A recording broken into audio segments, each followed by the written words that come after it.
name is Luis Contreras. I'm a current student of CSUN. I originally transferred from my local community college with an associate's in political science, but I've since made a career change and I'm now into my third year of construction management program, as well as pursuing a minor in sustainability.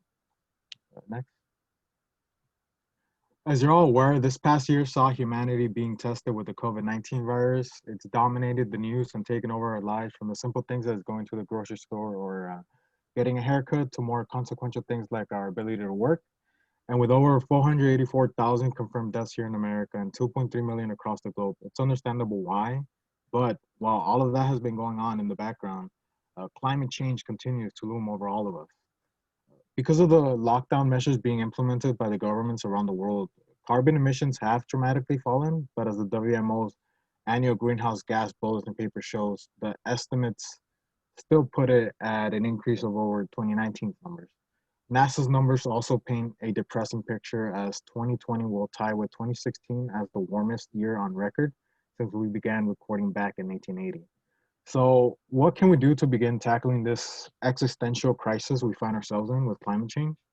Well, this is the area that I've been gravitating towards in the construction industry, and that is solar panels. If you go back a decade or two, you'd be lucky to see one house with them. The reason for that is that even though the technology has been around since the 1800s, it had a lot of issues when it comes to the efficiency of being able to absorb the sunlight.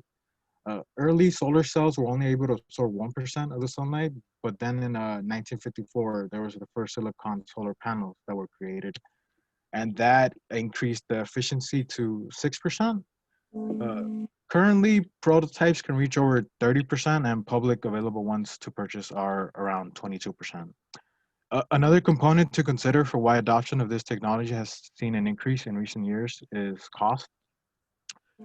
Solar systems to install just a decade ago were going for 50,000, whereas current home installations go for around 16,000 to 22,000. So while we're going in the right direction, where reliance on fossil fuels is decreasing, while alternatives like solar energy are seeing an increase, but there's more that we can do. Now that the Democrats are back in power and in control of the presidency, the House, and the Senate, it's time to put political pressure on the people that can enact change. We need to expand things like California's solar tax credit to incentivize people to go solar.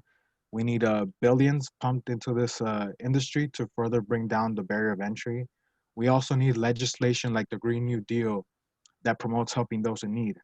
Poor people don't live in houses, they tend to live in apartments. And as the old saying goes, it's expensive to be poor.